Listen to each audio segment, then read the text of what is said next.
Hello, once again we're back with our Love Begins With Me film documentary project, and I'm very happy to introduce Evan Hirsch, our friend who's here to kind of share his story about love and how he's come to understand love and how love has become a transformative, critical focal point of his own life. So welcome, Evan. Thank Pleasure you. to have you here. Thank you very much. So, as a fellow love adventurer, journeyman, how did you get to come to understand about love and that change and that transformation? How has this come into your life, and what has it done, and how is it making you a different person? Good question. I'm very fortunate in that I've had exposure to passion for life, zest for life, my mother's passionate curiosity for people and culture and the wonderful things that we have developed on this planet, and all of the natural beauty complemented by the beauty that we've created to go along with it. And having been a witness to that through my formative years and seeing her passion and curiosity and the variety is the spice of life, if it's one of the most valuable things I've learned from my mother along the way, it was that. It was that there's a world full of beauty out there, and it's up to me as an individual to seek that out, to follow it, and to embrace it in my life. And I'm just an example of one guy who's taken that to the extreme.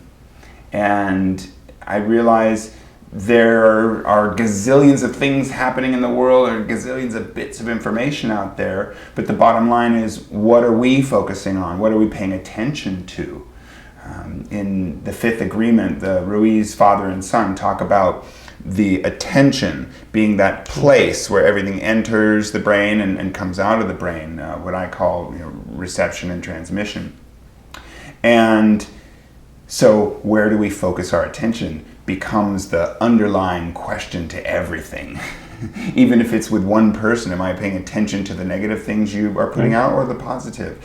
And I'm paying attention to everything that crosses my radar, but I'm making that choice internally to process things depending on where I find the benefit, where I find the inspiration, and where I find things that I value, that I feel can be useful towards pursuing my path in life, whatever that is at that time.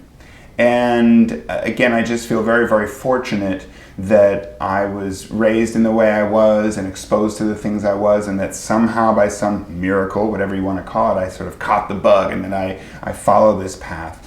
And there's plenty of negative information out there and negativity to which we could respond and on which we could focus, and not to be Pollyanna about it, and not to disregard and dismiss all bad news and everything. I don't know, I just have developed sort of a muscle for that positivity, where I give more weight to things that are on the more positive side of things. I read the negative, I read the headlines. Let's just say I'm aware of them, I check the headlines, but on the other hand, if I'm going to really dig deeper and read more into something, it's going to be something that inspired me rather than something that repelled me or repulsed me. And I think it's easy to get into that trap of getting sucked into the, if it bleeds, it leads. And for me, if it bleeds, I leave. Oh, sure. How about that? That's a new one for you. So you had, your mother was obviously a very profound influence, and she embodied and drew your attention to the fact that there's beauty and there's wonderment on this beautiful planet, and that we can actually pay attention and notice those types of things. So as an example, she certainly was there and pointed you in the right direction. Were you always immediately aware of that perspective, or is it something that has evolved over time, or if you had your own trials and tribulations along the way where you didn't always see that beautiful earth that you're living on? Is there an evolution in yourself where you not only embodied the perspective change that your mother, for example, shared with you, but that you learn to embody your own version of that, somewhat in contrast to, the word that comes to mind is, the negative and the positive. We could also call it the fear and the love. We could look at these aspects with different kinds of labels, but we want to make sure that our audience understands that yes, you've had this beautiful inspiration. Relatably, though, we all have our own challenges along the way. So I'm going to assume that you've had some challenges too that have helped create your own understanding of this legacy that your mother has bestowed to you. Wonderful segue, because I was already thinking of sharing just the brief, basic, fundamental history of it, and that is that I come from a broken family. My father left the home when I was 4 years old. Now, and yet your mother still had the ability to hold beauty even in a scenario that's really quite awesome. Absolutely. And I may have spent a good portion of my life regretting that, resenting him for that, etc.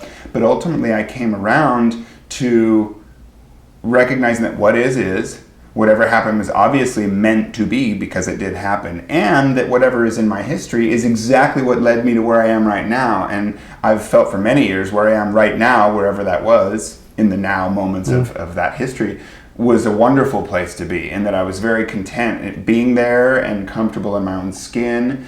And this has just evolved more and more and more and more. There was a time in high school I was an angry punk, and we all thought that nuclear war was going to happen, and we always said World War IV was going to be fought with sticks and stones, because World War III was going to be the devastation of everything that we've created.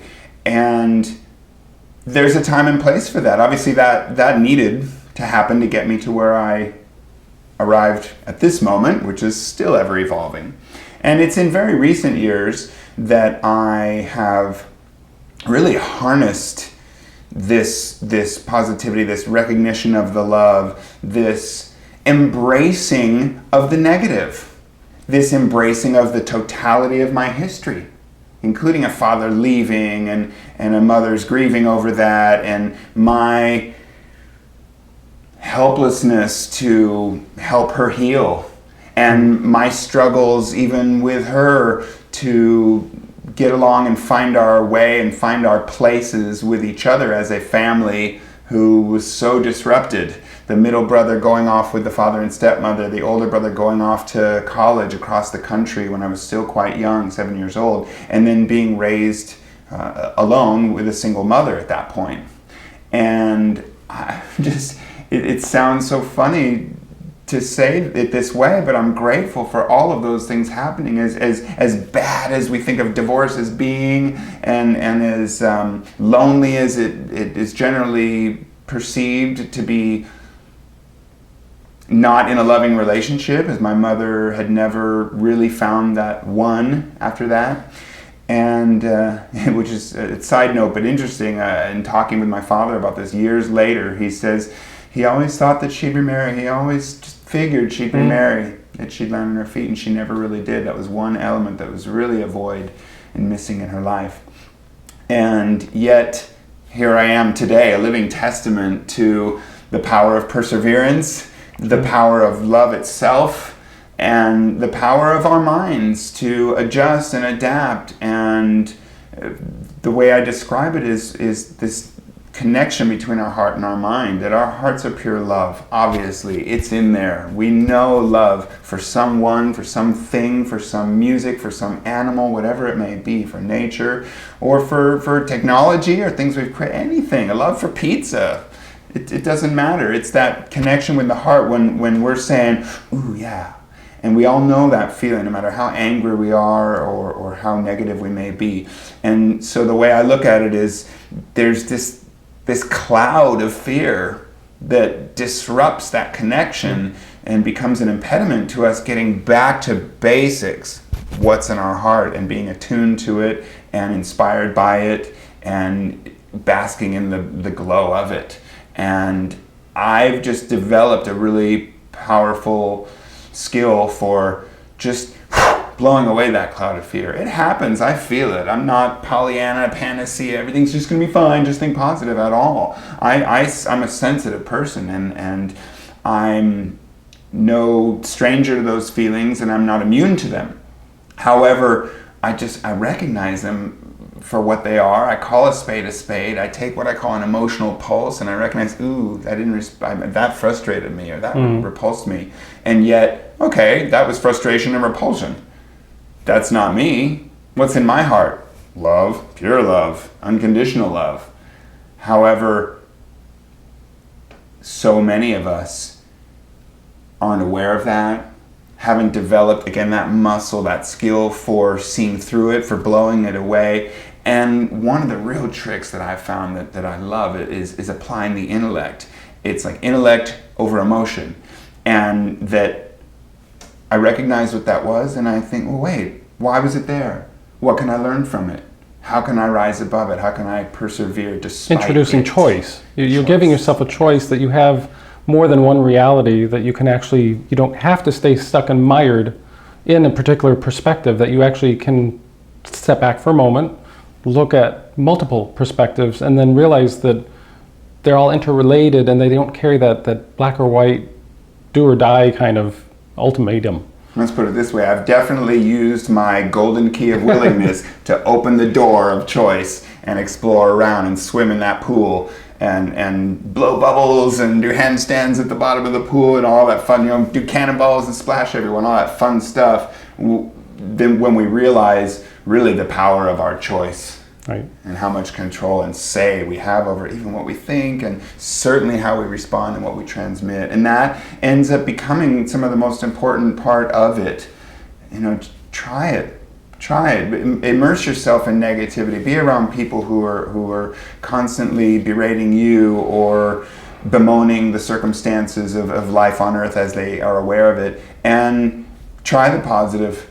Throw some things out there. Give someone a hug when it's obvious they need it, they're crying out, and see what it does for you.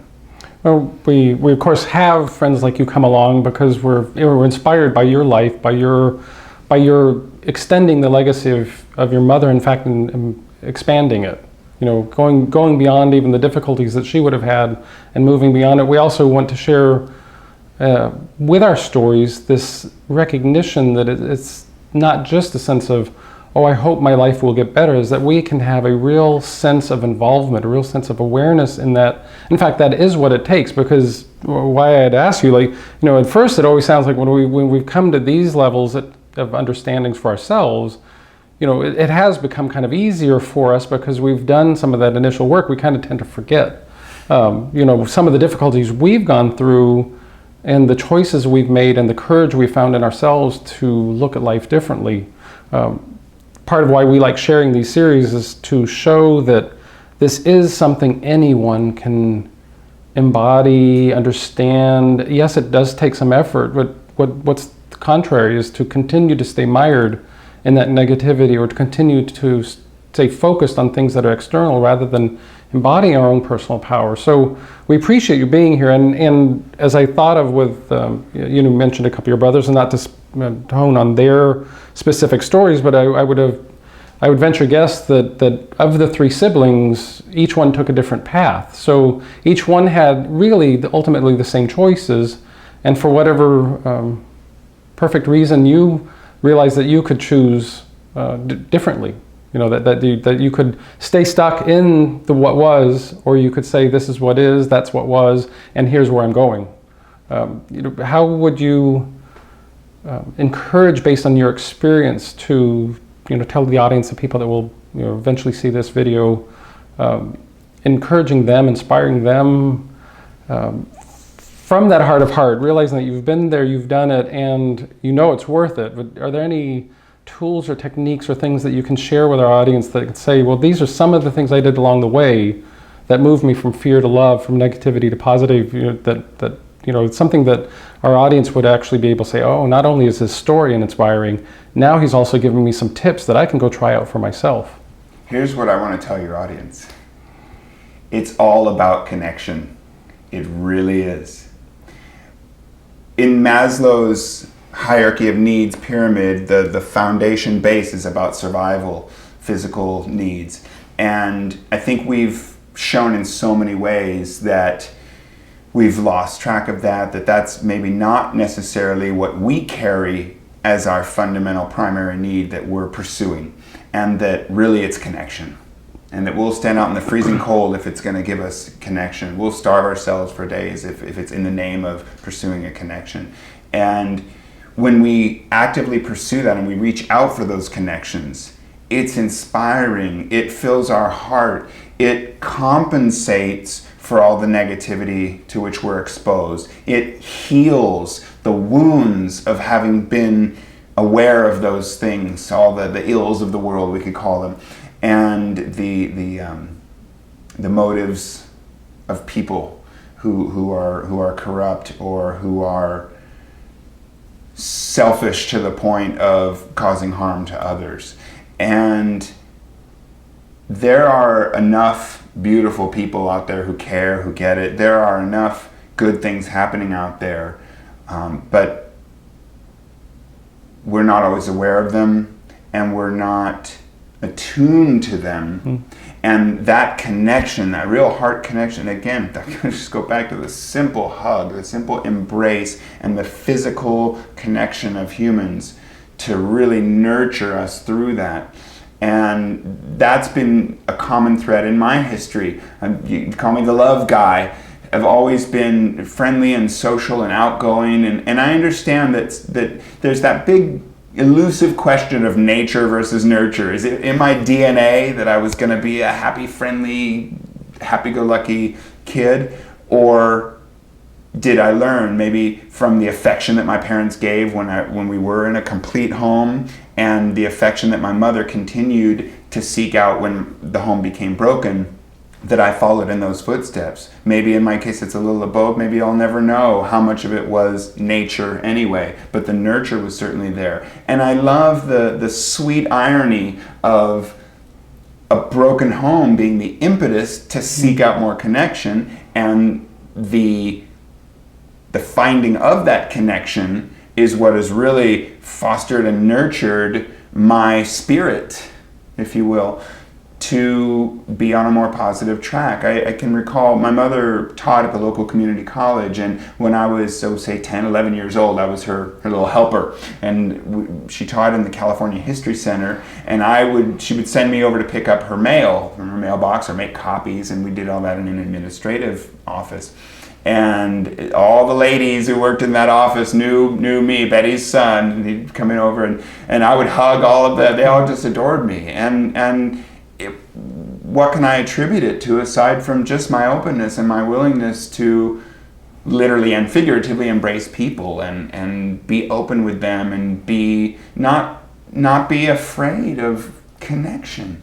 I mean, if we have a fundamental fear of connection, that can't be a recipe for success in being effective in life, in being confident in life, in nurturing others in life, in inspiring others in life.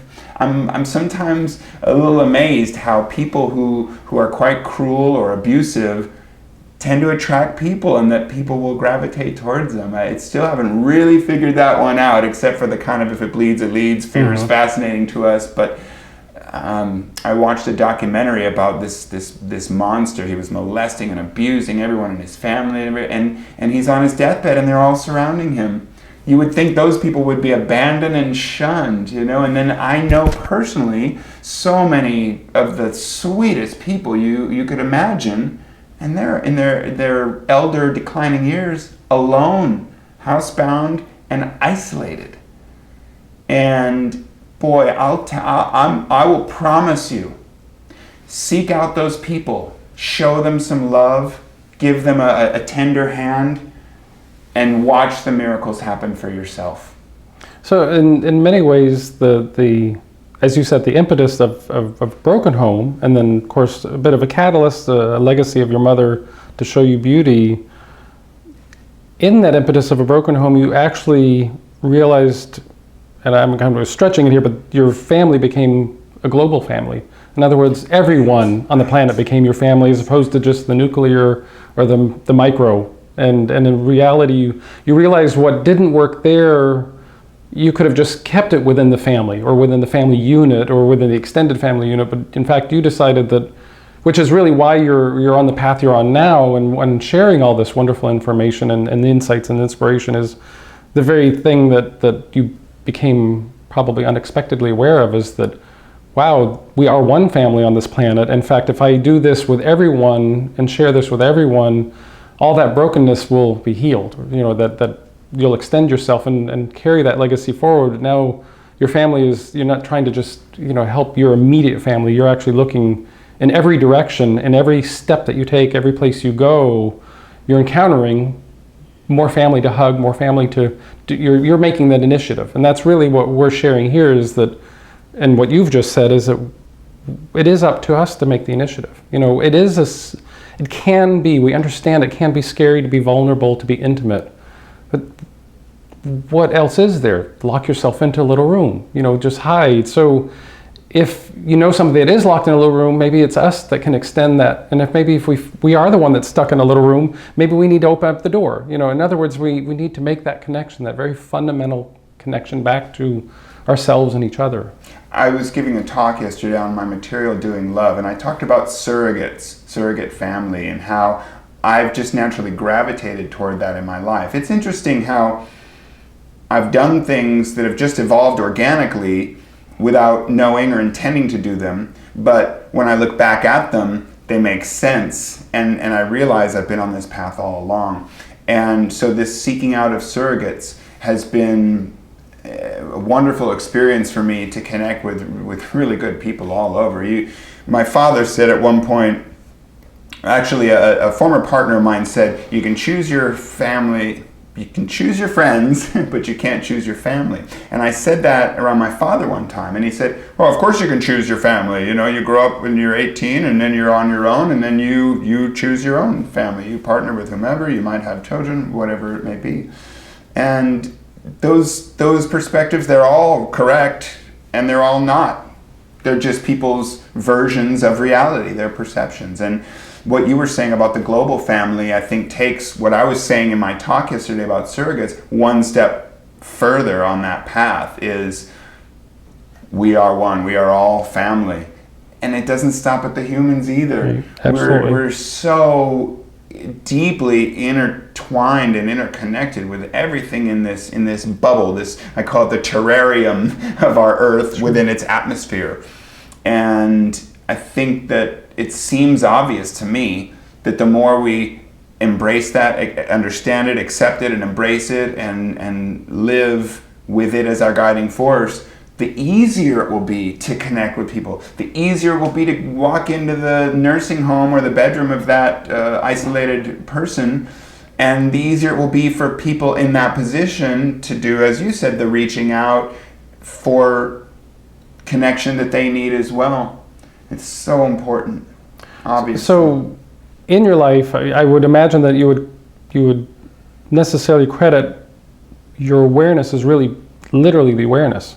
In other words, some aspect of you early on realized that you had to pay attention to your surroundings, your thoughts, your feelings, your outer surroundings, your environment, and somehow be a simultaneous participant and an observer, because that's really where awareness comes from. If all we ever do is simply focus on what's externalized to us, we tend to just think that's all there is. But somehow you had the insight early on to step back and say a relationship was going on with my experience, and I was part of the experience, but I wasn't all of the experience, or I wasn't all of somebody, as what often happens.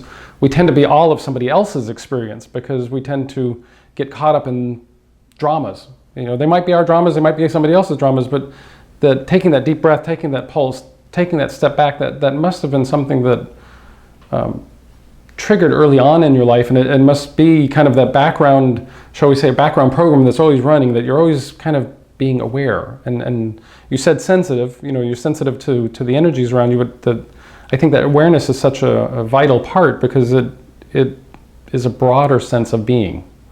Can you elaborate on you've kind of elaborated on how the awareness has worked in your life, but could you kind of share with our audience how that works for you, being aware of things in relationship to your own thoughts and feelings?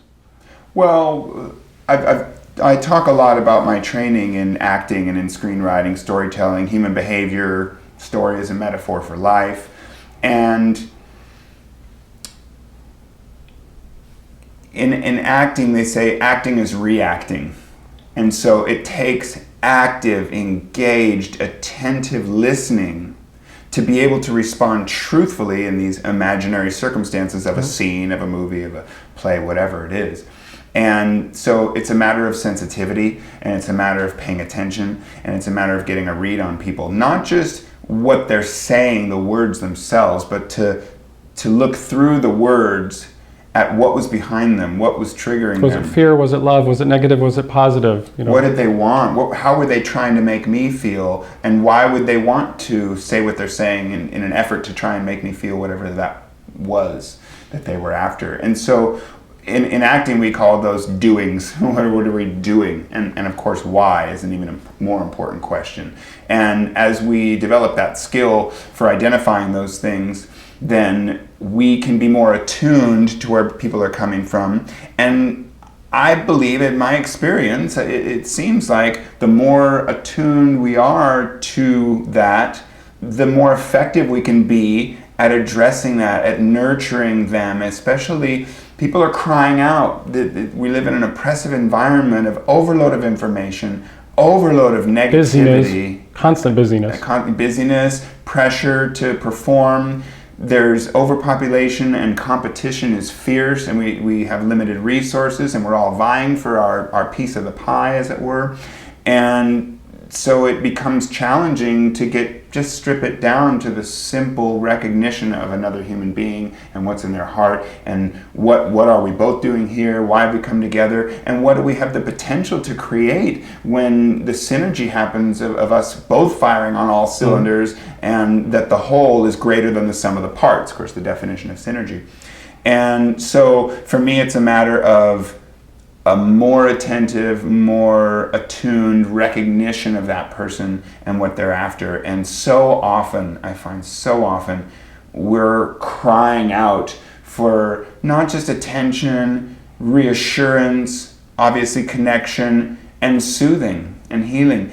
And it's easy to get caught up in the story, the complaints, the reaction, reaction. Whereas if we can just listen, accept, embrace, very simple questions will come out. Are you looking for comfort or solutions? It's a wonderful cartoon that I saw recently, and someone was angry, and the friend says, are you looking for comfort or solutions? And the person says, well, I want to get angry, and then sad, and then figure some things out, and then giggle, and then go out and have fun. Wow, now that's process. That's actually making sense of the whole situation, yes. So I find so often, and I've learned this the hard way myself, people will complain to me about something, and I'll immediately try and help them fix it, reason through it, analyze it, gather data, make determinations about what they really want, give them suggestions of what they might do to get that, when really they just wanted to pour their heart out a little bit and get this off their chest, or connect with another human to help heal the pain that they feel from the fear of what they've experienced. Just some ability to voice, just to get it out of here, out there. It's not that they're even necessarily always looking for a response. It's just the only way they know how to react. Venting, yes. No. I had the honor and privilege of sitting in on your presentation yesterday, and one of the, I think one of the most simple yet profound understandings that you brought up, that is something we're aware of too, and I think this is a great way to bring it to kind of a close, is the idea of breath.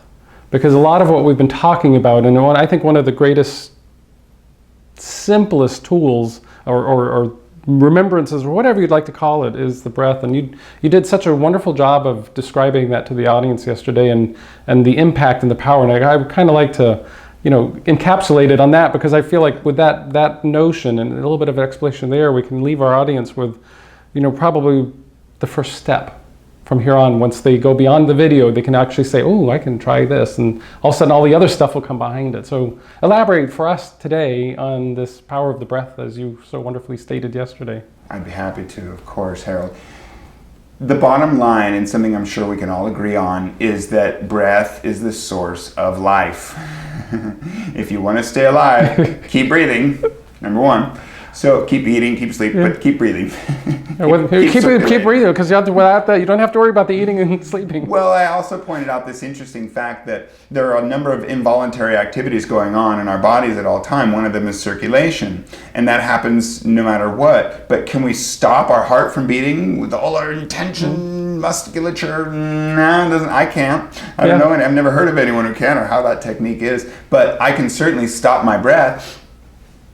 Right, so I have control over my breath. It's something that happens involuntarily. If I don't pay attention. However, I can take control of it voluntarily if I choose and put my intention there.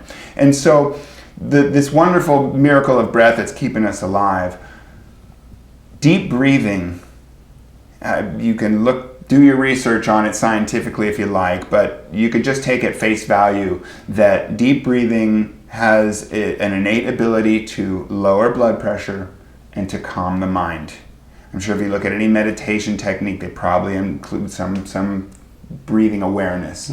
And there's a wonderful, Andrew Weil has this technique that he puts out for if you have trouble sleeping. There are the specific breathing type with your tongue behind your teeth. You inhale for 4 seconds, hold for 7, exhale through the mouth, through pursed lips for a count of 8, and then repeat. And I actually do that sometimes if I find I've got the busy brain and I really want it's time to sleep, that it's so powerful and so effective. But at any time of the day, I mean, I say in my technique of doing love, it's a matter of when something crosses our radar of perception and we've gotten the read that, heartbeat of negative reaction to that, that's immediately the wake-up call, the impetus to stop. Excuse me, even if you're with, excuse me 1 second.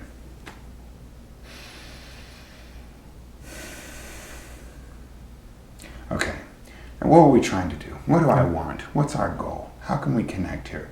So it's such a simple technique that any of us can employ of just take a step back, refocus on the breath. Eckhart Tolle's wonderful work, The Power of Now, he talks about bringing your awareness to that moment when the exhale turns into the inhale. And we're just checking in. Am I alive? Am I breathing? Wait. Boom, that moment of transition to the inhale.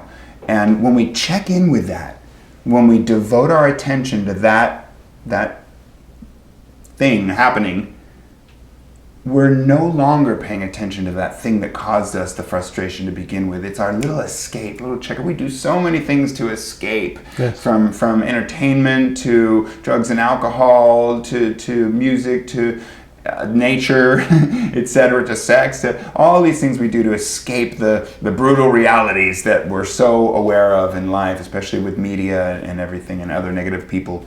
And just to have that one simple way to check out for a second and reset and refocus is a beautiful thing, and it's a simple thing, and it's available to all of us at any time. I was just saying, at any time, under any circumstance. That's why I love that you brought it up and you explained it so beautifully to the entire audience, because I know it's one of those simple techniques that we've been aware of, and yet most people don't ever think about it. And it is necessarily, I'm sure if some people come across it, they wouldn't think that it would be powerful.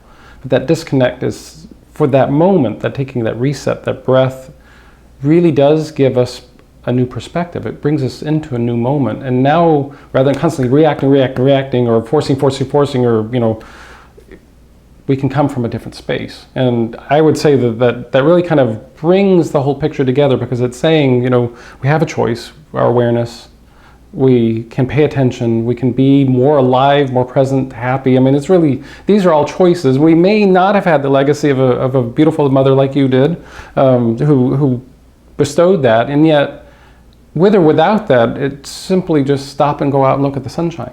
Stop and look at a rain cloud. It really doesn't matter what it is. There's beauty all around us if that's what we look for. And breath is really, probably the breath of life is really the way that, if you haven't started from anywhere, the breath of life is probably the best place to start, really. Absolutely. And if I wanted to sort of leave it with one thing, I would say, because you were talking about the forcing, I would say if we could make one choice and one shift in our attention and our intention, would be a shift from forcing to simply allowing. And with that beautiful ending, and that wonderful ending, that inspiring ending, Evan, it's been a pleasure. We're really honored to have you here today and to share to our Love Begins With Me project.